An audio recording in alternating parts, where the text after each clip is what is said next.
Good morning. Welcome back to Ribbon Candy Hooking on Thursday. Not our usual day, but I can see some of the buddies are here. I'm glad you found me. I didn't run the show yesterday. As you know, I was hoping to get out to Farmington for the hook-in at the Hillstead Museum, but I didn't. I am completely overwhelmed with getting ready for teaching this weekend, so I didn't make it. But here we are today on Thursday for an episode of Coffee Time. Welcome back. So let's see. You know what? I said the other day, when I went to the ATHA meeting this weekend, I got the feedback from a couple of people that they don't like watching videos where I say hello or anybody says hello to people who are on the thread. And I thought, all right, let me back myself up because I do that, don't I? We started so small and it's always the same friends who are on here. So I thought, you know what, let me back that up. And I have gotten so many messages since then saying I miss the greetings. I felt like part of a group before. I liked having the greetings. And you know what? I liked having the greetings too. And I am going to greet. I'll try to greet quickly, but I am going to try to greet because you know what? All I can say is for people that who don't have the time to hear me say hello to other friends who are on here, I just want to remind those people that these videos are free, right? Except for all the money I spend to get the books and put them together. So I really enjoy saying good morning, and I'm going to say good morning. Is that a good rant to start off a Thursday? This is like a lost episode because it's a Thursday. Anita, good morning. Great to see you. How are things in Toronto? I bet it's warm up there too. It's super muggy today. Super muggy. Robin, thank you so much for sending me a note. I just went through the mail. I often don't go through the mail because I'm overwhelmed with junk and fake credit cards and fake checks written out to absurd amounts of money. So I rarely go through the mail, and there was a nice postcard from you, and I really appreciate it. It is with my treasured things, my board of things that people send that make me feel good when I'm not feeling good. So thank you so much. I love you. I appreciate you doing that. That was really sweet. Jennifer, good morning. Good to see you, Doreen. Good morning. 90 degrees. It is climbing back up, right? The mugginess, the heaviness is horrible. Kira, good morning. Kira, if you can, I was in a crazy dash right before the show. Can you put the email address into this thread for people to be able to email you images for bingo? So Kira is working on reminder. Kira is working on bingo, not for Friday night. I'm not going to run a show this Friday. Next Friday is bingo night. And the theme is animals, right, Kira?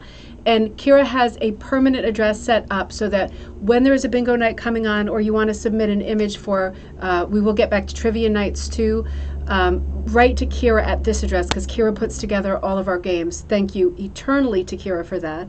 So yeah, she'll put the thing into the thread. And then if you have a rug that you've hooked of an animal, or is it anything living, Kira, or just an animal? You can send it straight to her there and I'll get it into the game. I can promise you I'll get it into the game. Dave, oh good you're on. Good to see you. Beverly, good to see you. Martha, I have missed you so much. Good to see you. Linda, I have to do what feels right, Linda. You know, it's just one of these things. I want to reach more people, but if people are interested in the history of rug hooking and the things we talk about here in the book reviews, then they'll have to suffer through the format of me saying hello to people that I really care to say hello to. Doreen and Robin, Carol, 95% humidity. That is astonishing. Good morning, Mom. Well, you know what? It's not usually on today, Mom. It's usually our Zoom day, but I flipped yesterday with today. Oh, dear, oh, dear. All right, so a few things I want to tell you before we get going with commentary. One of them, the reminder for bingo night. I just got out the Van Gogh chair. I'm going to make another post. I'm going to put a document into our Facebook group, which is Rug Hooking and Punch Needle Club.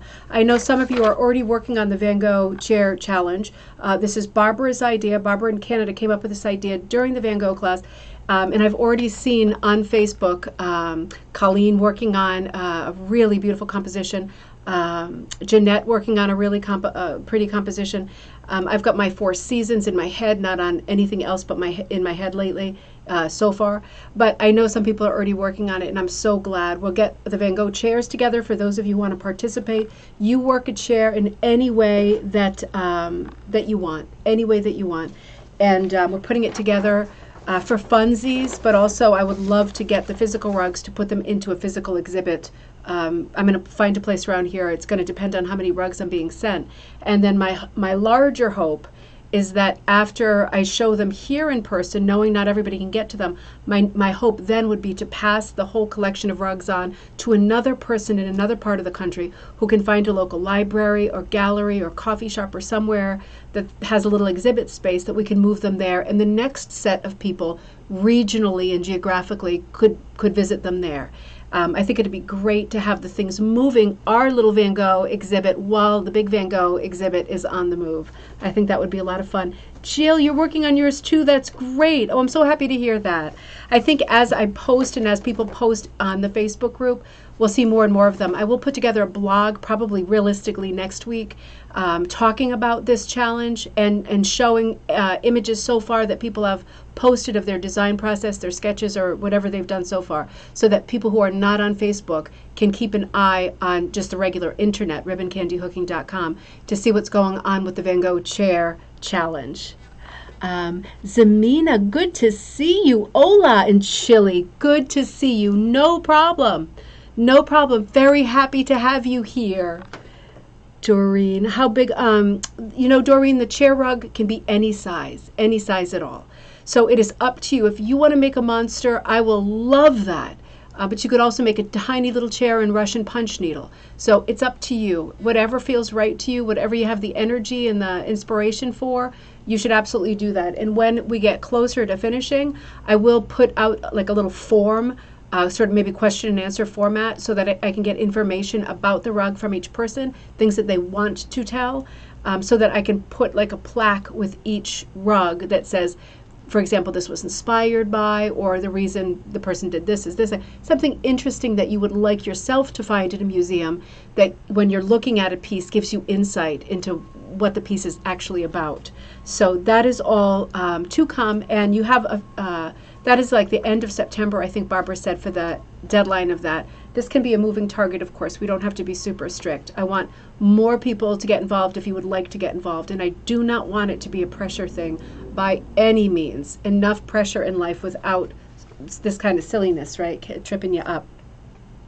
So I'm teaching this weekend on Saturday at Salt Air Yarn in Dennis. It's a beautiful yarn store in this old sea captain's house.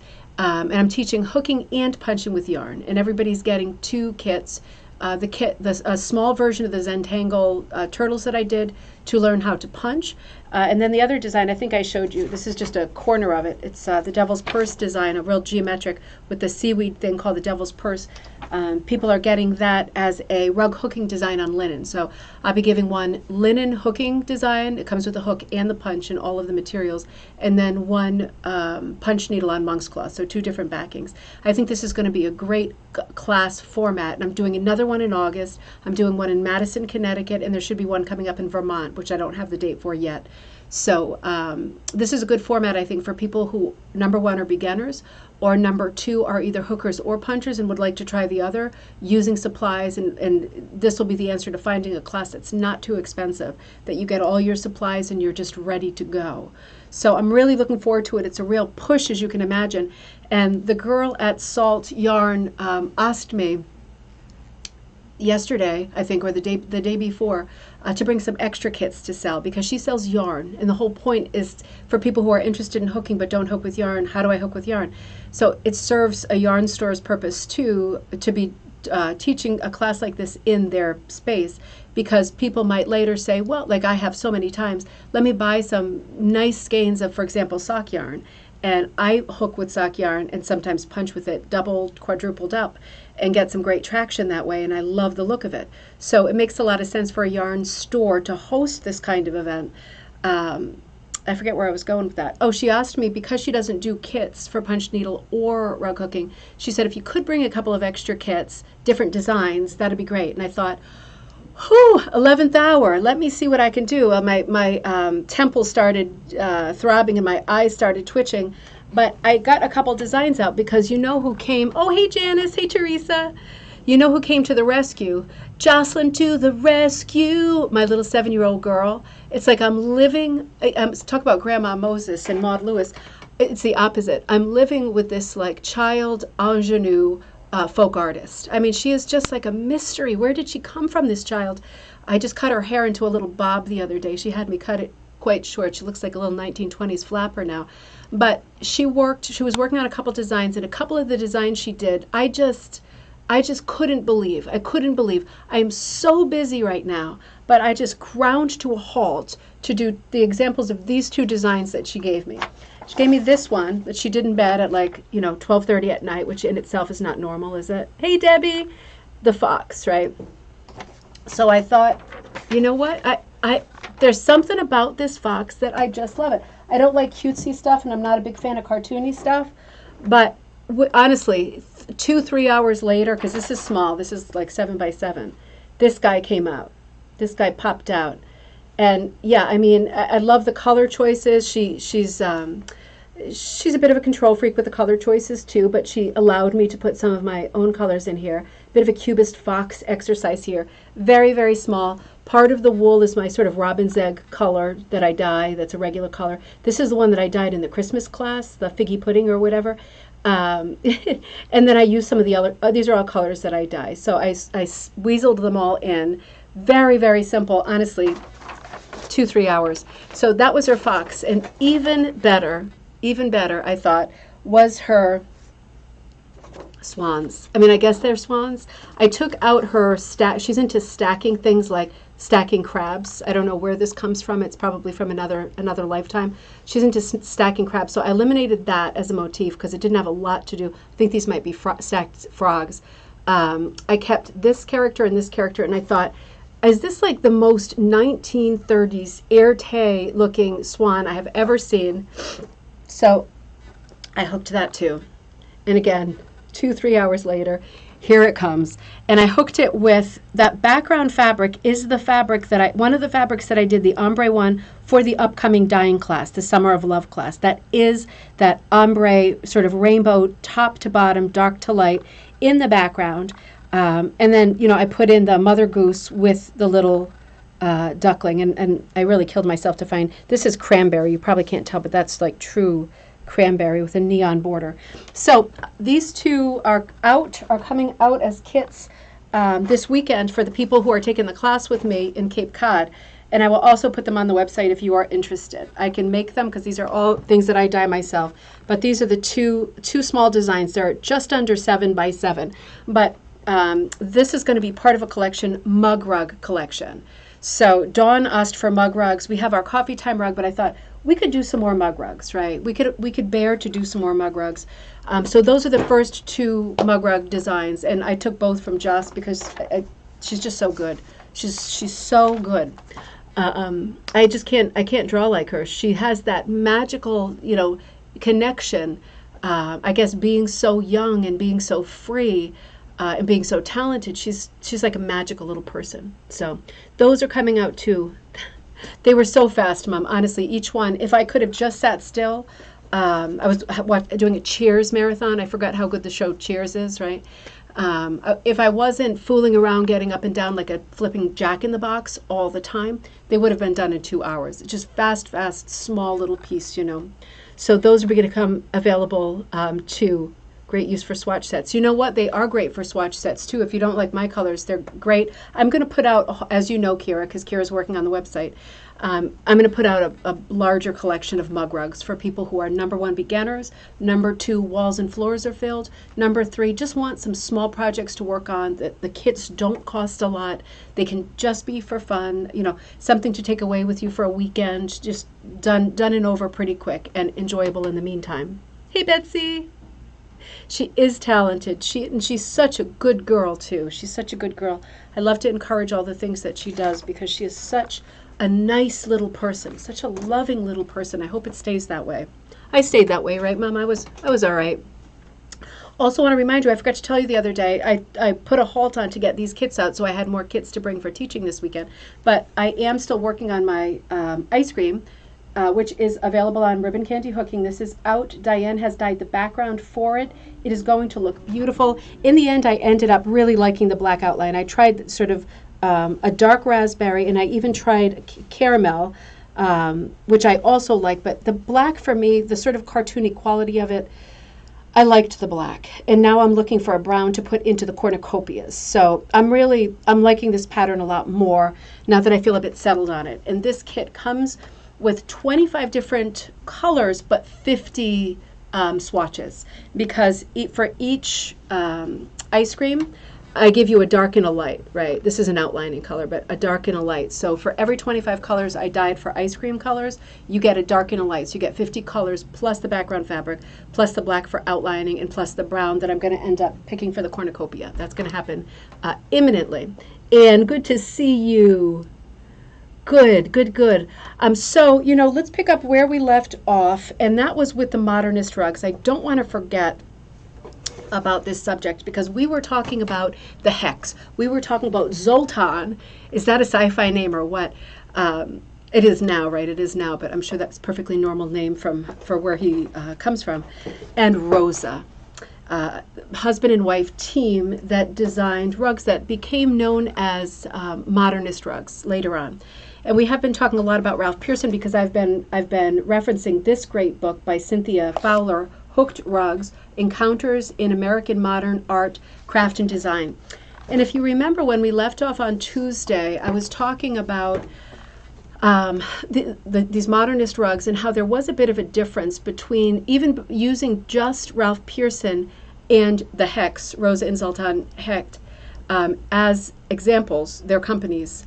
There was a lot of differences in the way that they operated. So for example, they're both producing modernist rugs, and they're using the same stable of artists to design the rugs, but they are producing them a little bit differently. And for the Hechts, there is much more of an emphasis on using sort of rural people, keeping it more of a handcraft than something that is produced more commercially in a factory type setting, in a mass-produced setting. So this is a big split.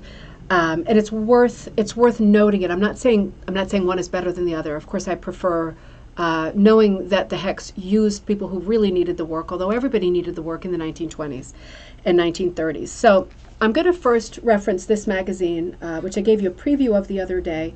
Nature Magazine, August 1931. Who would think Nature Magazine would have such a great article that involved rug hooking? Cynthia Fowler did. That's how I found it in her great notes. She does the most amazing sourcing at the end of every chapter.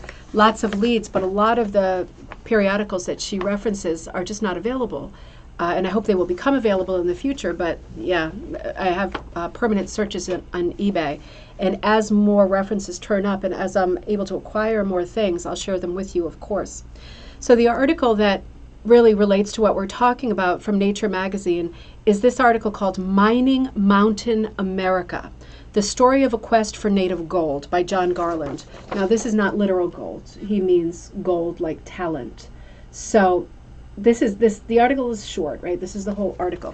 But I want to give you the gist of it, because I think it sets up the business of the Hechts better than I can. So he's talking in this article about the sort of Carolinas, the mountain areas, the rural areas where there's a lot of hardship, right? And there's a lot of not busy hands. There's a lot of unemployment. And he says, I'm going to read directly from John Garland in this article. He says, these people are much too poor and too burdened with the task of trying to make wretched farms produce goods for which there is little market to follow the ways of their fathers. This mechanical age, moreover, in which machines grind forth standardized products in standardized designs to be used by standardized people, offers small market for handwork. That's a really slanted statement, isn't it? I mean, that is powerful, but it's like, tell us how you really feel, right? So the crafts are disappearing in the endless monotony of every day. The desire and power to create are being dulled on the rocks of grim reality. Spurred by the realization that something precious is passing with the arts of the mountaineers, and that technological unemployment is driving an entire class back to farms that are foredoomed to failure, artists and sociologists have combined to make it possible for native workmen to return to the cherished crafts of other days. Many experiments have been tried. Notably, now the article here starts talking about different companies that have set up in this area in the Carolinas and tried to create cottage industries for people that have skills but have nothing to do. So they reference a lot of other companies that don't have to do with rug hooking, like Berea College was like gave workshops and crafts, Fireside Industries, Kentucky and Shenandoah Community Workers. These are all groups. There is something in common with all of the sort of business and co-op names at the time. Everything is called foundation, association, workers, this kind of thing. And again, I'm going to say it again, it makes it very hard to research these companies. Some of them were in business as an enterprise for less than a year. And I really want to dig in and get more information, but it is like a flash in the pan, and with these super generic names. And they were named those things for a reason. They were trying to give you an impression, right? This was a sign of the times, using these kinds of company names. They're all pretty interchangeable. But he ends up getting down to an experiment that goes farther than the others, and that is the School for the New Age, and that is at Saluda, North Carolina. Instead of refreshing the memory of the mountaineers regarding their ancestors' designs, or to bring out the so-called native art, it is developing a new art, inspiration from which is born in the natural surroundings, staking its entire program on the conviction that locked in the souls of the hill people is enough fuel to feed a blaze which will be a beacon light in American art. It is fanning this flame by demanding original designs and making every effort to show them to the world. It's one of the problems with periodicals, particularly from this era, is the authors are waxing so poetical. It's sometimes hard with so few periods and commas to get the gist of it. It's very long-winded, in other words. But he's in a very poetic way saying that these people who have these sort of inherent skills and talents, designed, sensibilities, are now being offered the chance to produce work that they're paid for, right, in a nutshell. So Mr. and Mrs. Zoltan Hecht, artists both, are the founders of the school, which began in 1924 with pottery classes in which both teacher and pupil sought to experiment with form, color, design, and different clays. In a short time, they had gone far beyond the crude buttermilk churns and crocks, which had once been the workman's sole means of support. It is significant that the first and the best designs were based on simple scenes surrounding these natives who live so close to the soil. John Garland then talks about how somewhat later they took on rug hooking. And he talks not so much about their designs, but he talks about the New York exhibition of 1928, which I'm about to talk about using Cynthia Fowler's book. But the article is not long, and he does talk about several companies, not just the New Age Association. But I do think it's notable that on these 2 pages, he's shown mostly rugs. So I showed you this one the other day, this great sort of Mother Goose Halloween image, Mother Goose on a broomstick.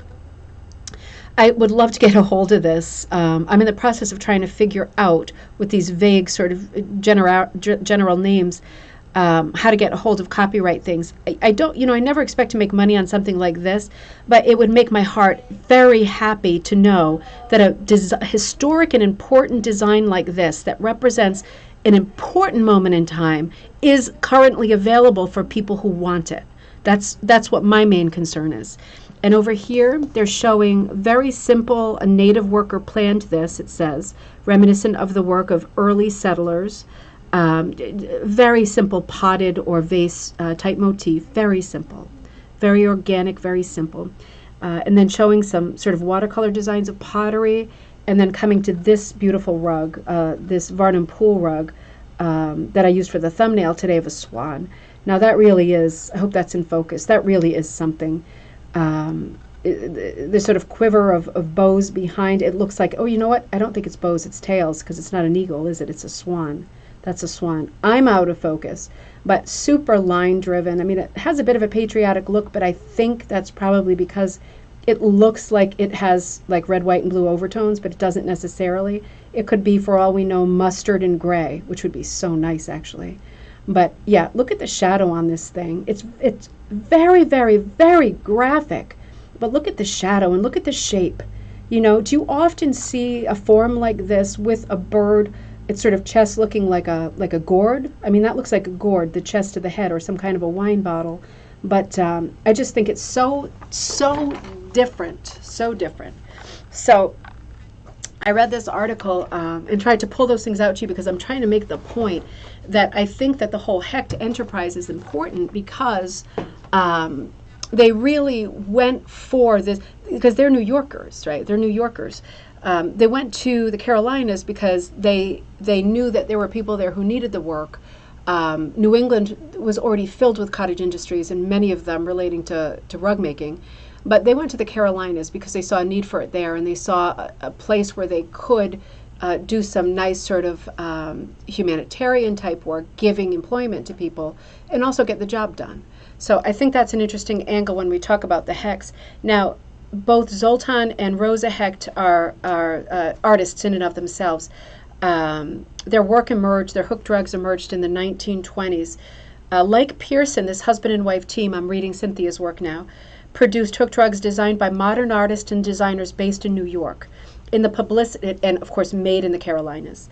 In the publicity around their project, the Hechts emphasized that their rugs were fabricated by students at their school, which was the school for the New Age, established in 1924. The Hechts distinguished themselves from Pearson with a greater emphasis on their role of the rural worker in making the rugs. And background, Zoltan Hecht is born in Hungary, comes to the United States with his family when he's 12 years old. The family settled in Cleveland, and he studied at the Cleveland School of Art. In 1913, Zoltan moves to New York. Now, Rosa is born in Georgia to the Pringle Smith family, and she arrives in New York. She arrives and she's already trained as a musician and a dancer.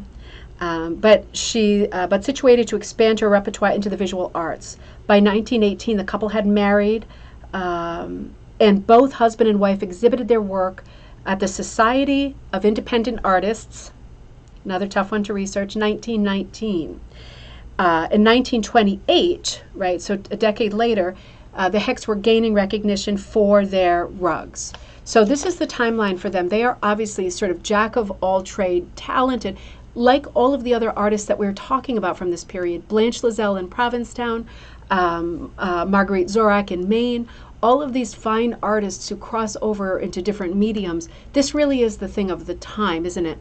You don't have to be the sort of impressionist artist or the plein air artist anymore who sticks to one medium. You're in your studio all the time.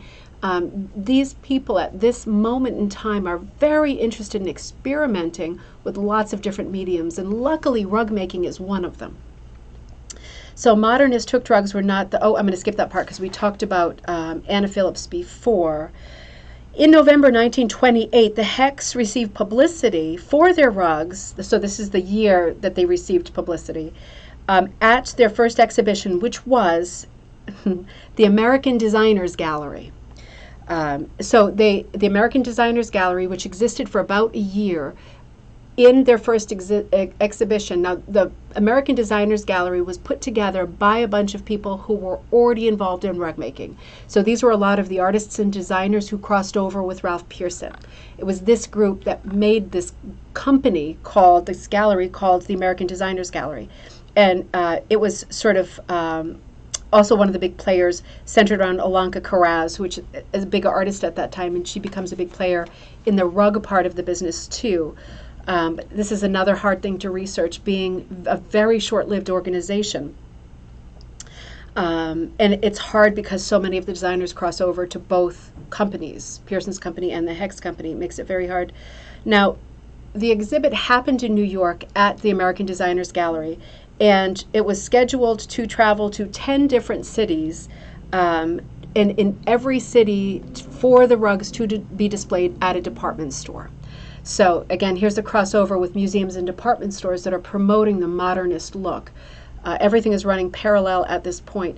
It was in this year that Macy's puts up a show, so they're one of the department stores, puts up a show called the International Exhibition of Art and Industry.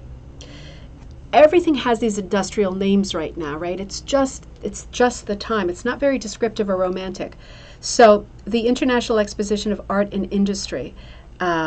And this exhibit at Macy's, it's showing for free, right? This will be one of these public exhibits where you can just go to Macy's and you just go and look at the exhibit, because there's always going to be at least one exhibit. A place like Macy's, probably multiple, always. But this is one of them, and it's not just rugs.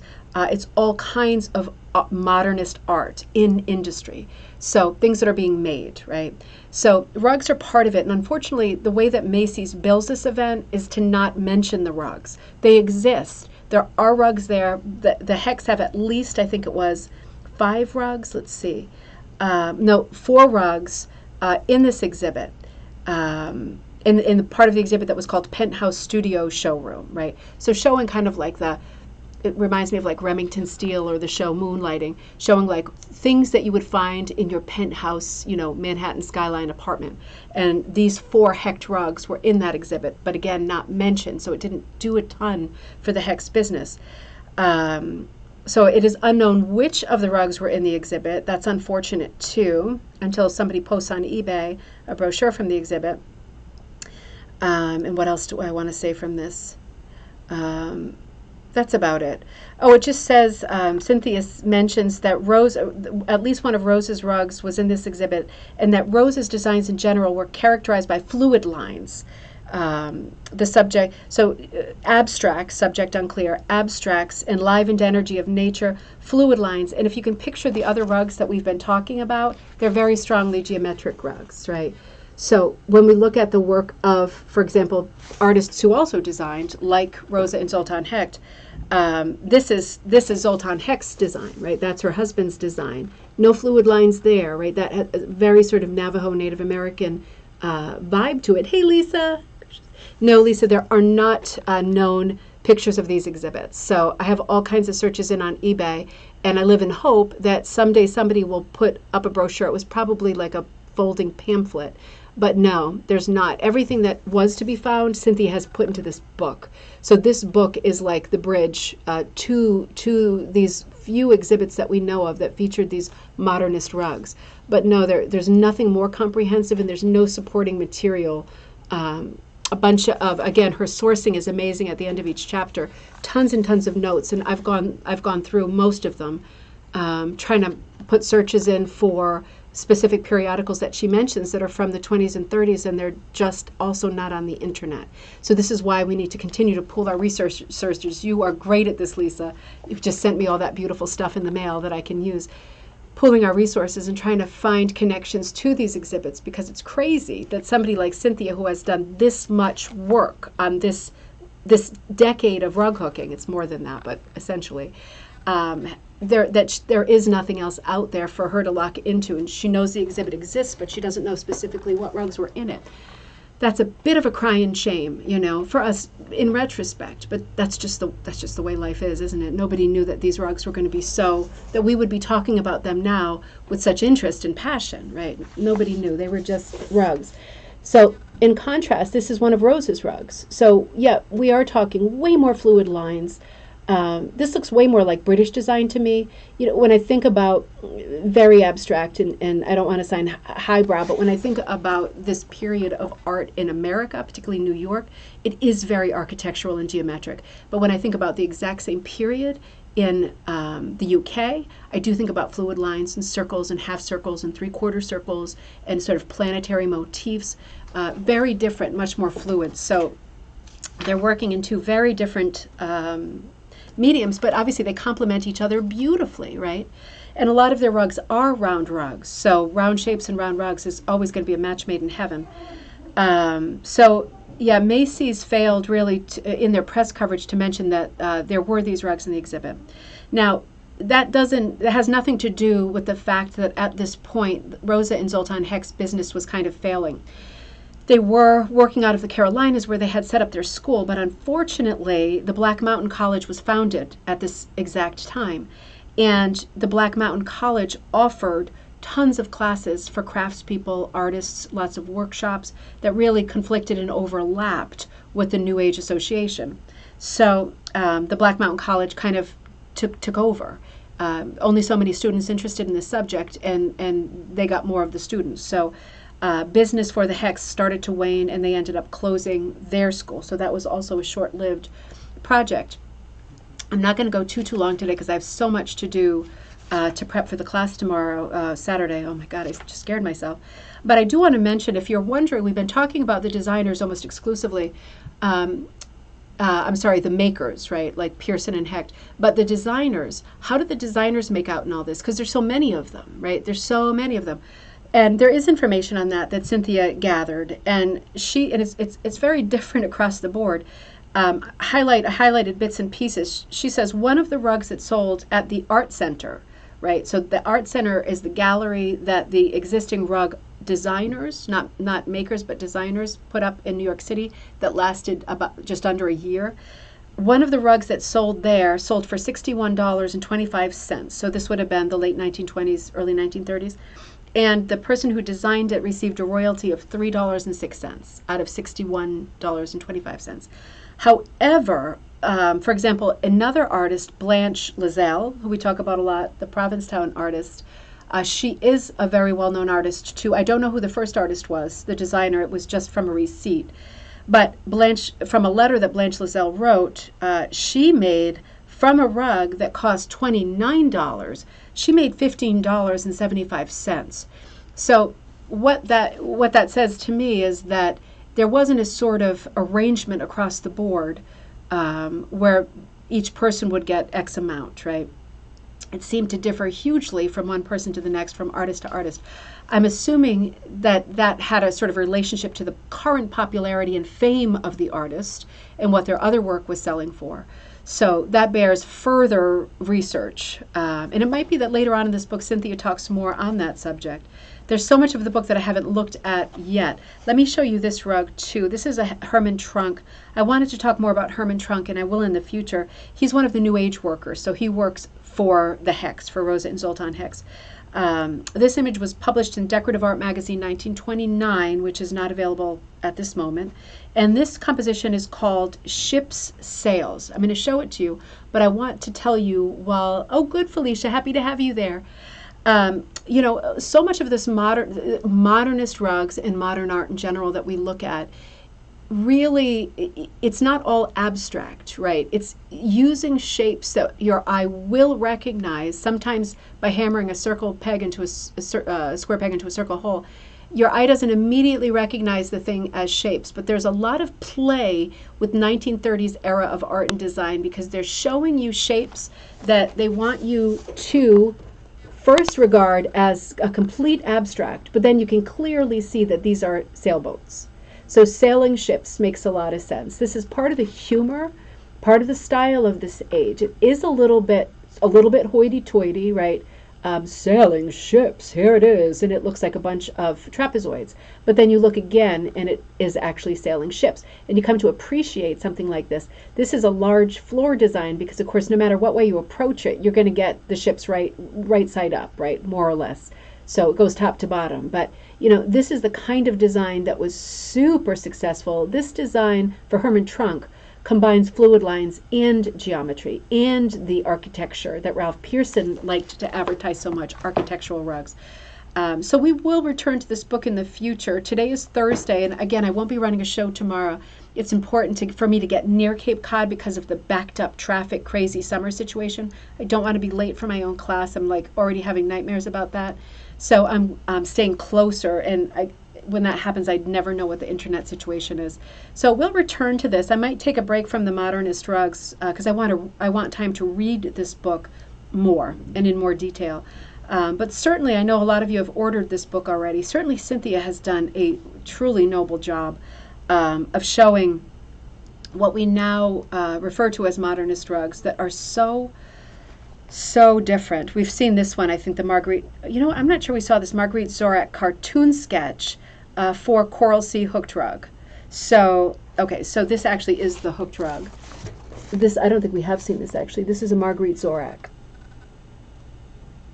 Absolutely beautiful. This looks a bit like the rug we looked at during the main mission. Remember the one, the Sadie's Dream? Do you remember that one? Had kind of corals sticking out. Hey, Kaz.